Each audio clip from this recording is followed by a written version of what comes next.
कुरतुरैन साहब आपको वेलकम करते हैं। चूँकि कुछ पेचीदगियाँ हुई इस केस के दौरान और कुछ अपडेट्स लोग जानना चाहते हैं, तो इसलिए हमने आपको ज़हमत दी। तो सबसे पहले तो आप बताइएगा कि गुलाम हैदर के वीज़े का प्रोसीजर इन्विटेशन पता चला कि मोहन मलिक साहब ने भेजा हुआ है, वो कहाँ तक पहुँचा और बच्चों की हवालगी के हवाले से केस को किस तरह फ़ॉलो-अप लेके चल रहे हैं? देखिए बच्चों की हवालगी के हवाले से तो हम डे फर्स्ट से कह रहे हैं कि बच्चे गुलाम हैदर के हैं और उनकी जुरिस्डिक्शन इलीगली चेंज की गई और ह्यूमन ट्रैफिकिंग के ज़िम्मे में आती है जो चीज़। बेशक मदर है लेकिन उनके पास कोई गार्जियनशिप सर्टिफिकेट मौजूद नहीं था, जो पाकिस्तान का कानून है, इंटरनेशनल कानून है कि गार्जियनशिप सर्टिफिकेट आपने चाहिए होता है या लेटर ऑफ कंसर्न या अथॉरिटी लेटर फादर की तरफ से आपको चाहिए होती है अगर आप कोई डिसीजन ले भी रहे हैं। तो सीमा हैदर के पास ऐसा कोई लेटर इन बच्चों के लिए मौजूद नहीं है, गार्जियन वो नहीं है, नेशनल गार्जियन भी जो है वो गुलाम हैदर है। तो बच्चे बहरहाल आज नहीं कल से गुलाम हैदर को मिलने हैं इंशाल्लाह और वो मिलेंगे। जहां तक बात आती है वीजा की, तो वीजा के लिए कुछ और डॉक्यूमेंट्स रिक्वायर्ड हैं जो हमने मोमिन मलिक साहब से हम कोऑर्डिनेट कर रहे हैं। इसके साथ साथ कुछ इन्विटेशन हैं, लेटर ऑफ इन्विटेशन हो गया या कुछ कोर्ट ऑर्डर्स हो गए, वो भी फाइल अप किए जा रहे हैं ताकि एक कंप्लीट जामिल डॉक्यूमेंटेशन जमा करवाई जाए और वीजा के प्रोसेस को ताखिर का शिकार ना हो, मतलब कोई ऑब्जेक्शन ना आ जाए। तो ऑब्जेक्शन बाद में आए उससे बेहतर ये है कि हम पहले से डॉक्यूमेंट्स को कंप्लीट करें, कंप्लीट फाइल हम सबमिट करवाएंगे और इंशाल्लाह वीजा मिलेगा। जब इलीगल तरीके से भारत ने इतने अच्छे तरीके से सीमा हैदर को वेलकम किया है, वो जो कि इलीगल थी, तो गुलाम हैदर तो फिर भी लीगल तरीके से जाना चाह रहे हैं, तो आई होप सो कि वो जरूर उनको वीजा देंगे और अपना मौक़िफ़ बयान करने देंगे, क्योंकि कोर्ट में जब तक गुलाम हैदर साहब नहीं जाते तब तक वो अपना मौक़िफ़ कैसे बयान करेंगे। तो उनको ये मौका जरूर मिलना चाहिए और इसी से भारत की सरकार की शफाफियत पता चलेगी कि वो फेयर ट्रायल अगर मिलेगा तो फिर फैसला हो पाएगा। बिल्कुल, चूँकि आप लोग भेजते भी रहे हैं इस तरह के जो केसेस है, लोग वहाँ से बुलाते भी रहे हैं जो मुख्तलिफ केसेस में आते हैं, तो इस मामले में बड़ा एक्सपीरियंस है। जो डॉक्यूमेंटेशन मिसिंग है या कुछ पेपर मिसिंग है, वो जब पूरे होंगे तो फिर अगला प्रोसीजर शुरू होगा। अच्छा, सवाल यहाँ पैदा होता है, सवाल जब सारिम बन्नी साहब की गिरफ्तारी हुई, तो उसके बाद जो सबसे ज़्यादा भूचाल खड़ा हुआ या जो सबसे ज़्यादा परेशानी नज़र आई, वो एपी सिंह साहब को नज़र आई कि एपी सिंह साहब बड़े परेशान हैं। वो दिन-रात ख्वाब में ऐसा लगता है कि अंसार बन्नी साहब उनके ख्वाब में आते हैं। सारिम बन्नी साहब को अंसार बन्नी साहब के साथ जोड़ के कई दफ़ा प्रेस कॉन्फ्रेंस कर चुके हैं और गर्मी में खड़े होकर दीवार के साथ लग के भी प्रेस कॉन्फ्रेंस कर चुके हैं।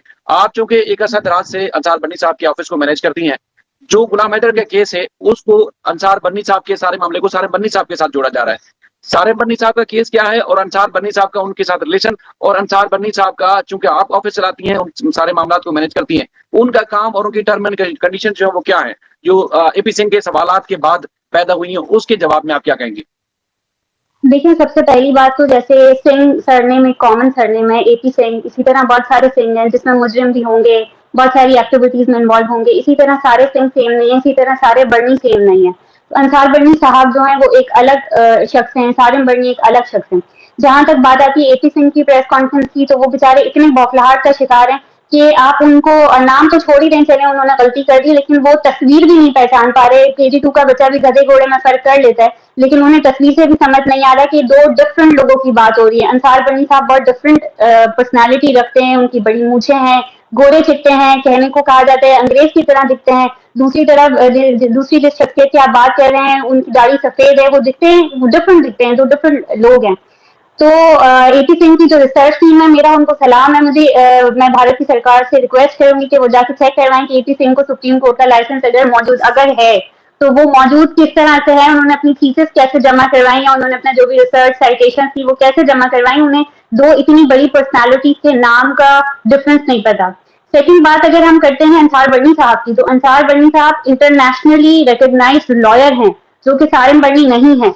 तो जब भी कोई शख्स पूरी दुनिया में लॉयर बनता है तो वो बड़े बड़े लॉयर्स की केस हिस्ट्री को पढ़ता है।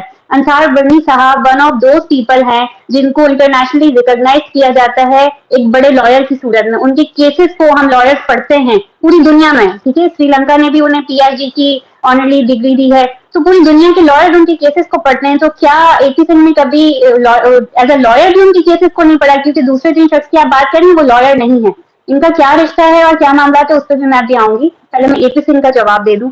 फिर बात आती है कि आप ठीक है छोड़ दें, हमने अगर लॉयर रिसर्च नहीं किया, तो आपके अपने मुल्क से जो MV स्विस का केस था उसमें इतने आपके मुल्क के लोग हम छुड़वा के लाए थे, भारत के लोगों को छुड़वाया था अंसार बर्नी साहब ने। उनके मीडिया पे पूरा दिन रात चलता रहा कि अंसार बर्नी जो है वो गॉड है, भगवान का दर्जा रखते हैं वहां पर, اور اس طرح کی نیوز چلتی رہی, تو کیا وہ اپنے نیوز چینل کو بھی فالو نہیں کرتے؟ ایم وی سوئفٹ میں کافی بھارتیوں کو چھڑایا گیا, اس کے بعد گیتا کا ایک بہت پرومیننٹ کیس ہے. تو یہ سارے کیسز چلے, انصار بڑی صاحب کو نہیں پڑھ رہے تھے وہ, لیکن کیا اپنے ملک کی کیسز کو بھی انہوں نے نہیں پڑھا؟ اتنا سپریم کورٹ کا لائر بن گیا اور انہیں اپنی ہسٹری, اپنے کیسز بھی نہیں پتا کہ ایم وی سوئفٹ جب صومالی قزاقوں سے رہا کروایا تھا تو وہ کون سے لائر نے رہا کروایا تھا. جہاں تک آپ بات کریں دونوں پرسنالٹیز کی, تو انصار برنی صاحب اور سارم برنی صاحب بھائی ہیں, لیکن انصار برنی صاحب نے 2012 میں سارم برنی صاحب کو اپنے آپ سے الگ کر دیا تھا. اب بات آتی ہے ایکٹیویٹیز کی, تو دیکھیں ایک عام انسان کے لیے میں سمجھا دوں سمپل ورڈز میں کہ آپ سب یہ دیکھیں کہ لائر کون ہے. انصار برنی صاحب لا کی ڈگری رکھتے ہیں, ان کے پاس لائسنس ہے لا کا, ٹھیک ہے. انصار برنی صاحب ہی فارمر فیڈرل منسٹر رہے ہیں ہیومن رائٹس کے پاکستان میں. انصار برنی صاحب بھی یونائٹڈ نیشن میں ایکسپرٹ ایڈوائزر رہے ہیں ہیومن رائٹس کے. تو اتنی ساری پوزیشن ایک بھائی ہولڈ کرتا ہے, دوسرا بھائی اس کو ٹیک اوور کر لیتا ہے اور جا کے کہتا ہے جی آج سے میں لائر ہوں. تو آپ کے پاس تو لائسنس کی ڈگری نہیں ہے, نہ لا کی ڈگری ہے, نہ لائسنس ہے, کچھ بھی نہیں ہے. آپ تو ہیومن رائٹس منسٹر نہیں رہے, آپ تو ایڈوائزر نہیں رہے. ایک لیگل ٹیم کس کے ساتھ ایسوسیٹ ہوتی ہے؟ لائرس کی ٹیم کس کی ٹیم تھی؟ انصار برنی صاحب کی یہ ٹیم ہوگی. ایک انسان جس کے پاس شاید صرف بیکام کی ڈگری ہے, آئی ڈونٹ نو وہ ہے بھی یا نہیں, اس انسان نے کیا کبھی کوئی پٹیشن فائل کی تھی؟ کیسے فائل, اگر کی تھی تو کیسے فائل کی تھی؟ جیسے کہ کلیم کیا جاتا ہے کہ 80s سے وہ کام کر رہے ہیں, 90s سے وہ کام کر رہے ہیں, تو وہ ساری پٹیشن انہوں نے کیسے فائل کی تھی؟ کیا لا ٹیم ان کے ساتھ ایسوسیٹ تھی؟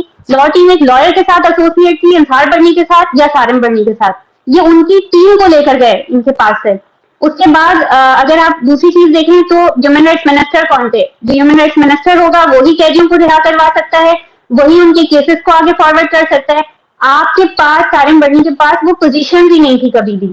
پھر بات کرتے ہیں آپ جو اب کیسز چل رہے ہیں. 2012 میں انصار برنی صاحب نے, ان کے سوشل میڈیا پہ موجود ہے کہ ان کو ان کی تمام چیزوں سے ہٹا دیا تھا, وہ ان کے ساتھ ایسوسیٹ نہیں تھے. 2012 سے انصار برنی نے کھلا اعلان کر دیا تھا کہ میں ان کی ایکٹیویٹیز کی وجہ سے ان کے ساتھ ایسوسیٹ نہیں ہوں.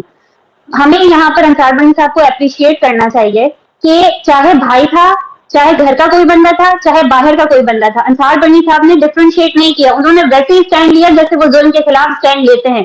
انہوں نے اپنے بھائی کو میڈیا پہ آ کے غلط کہا, چلا کے غلط کہا اور ان کو خود سے الگ کر دیا. اس کے بعد انصار برنی صاحب اپنا ٹرسٹ کنٹینیو کرتے رہے جہاں پر وہ لیگل ایڈ پرووائڈ کرتے ہیں, کیونکہ خود لائر ہیں, ان کی یو کے میں بھی لا فارم ہے, ان کے بچے اس کو رن کر رہے ہیں. تو کیونکہ وہ خود لائر ہیں تو وہ اس چیز کی اتھارٹی رکھتے ہیں کہ وہ ایک لا فارم رن کر سکتے ہیں یا کوئی لا سے ریلیونٹ این جی او رن کر سکتے ہیں. دوسرے سارم برنی صاحب جو ہیں وہ بدد ہیں, پتہ نہیں کیوں کہ میرا بھائی اگر سرجن ہے تو میں بھی ہاسپٹل چلاؤں گا, آپریشن کروں گا. تو اسی وجہ سے انہوں نے برنی نام کیش کیا اور انہوں نے ایک این جی او کھولا. یہاں اب سوال اٹھتا ہے ہمارے اداروں پہ کہ کھلے عام مارننگ شوز میں بیٹھ کے یا ٹی وی پہ بیٹھ کے یہ سب کچھ ہوتا رہا, جہاں بھی ہوتا رہا میڈیا پہ, یہاں بھی سوشل میڈیا پہ کمنٹ کر دیا جائے اور آپ کی مرضی کے خلاف ہوتا ہے تو آپ جو ہے وہ پوچھ تاچھ کرنے کا حق رکھتے ہیں. تو یہ جب سب چیزیں ٹی وی پہ آن ایئر چل رہی تھی تب آپ کہاں سو رہے تھے؟ انصار برنی چلاتا رہا. اگر آپ اس کے سوشل میڈیا پیج پہ جا کے دیکھیں تو 12 ایسی ویڈیو ملے گی جہاں انہوں نے ذکر کیا, اور ہم ایک این جی او کا ذکر نہیں کر رہے, کراچی یا پورے پاکستان میں ایسے جہاں جہاں جو این جی اوز یا جو بھی ایسے لوگ موجود ہیں جو اچھے کام کے آڑ میں برے کام کر رہے ہیں, انصار برنی ان کے خلاف آواز اٹھاتا رہا ہے.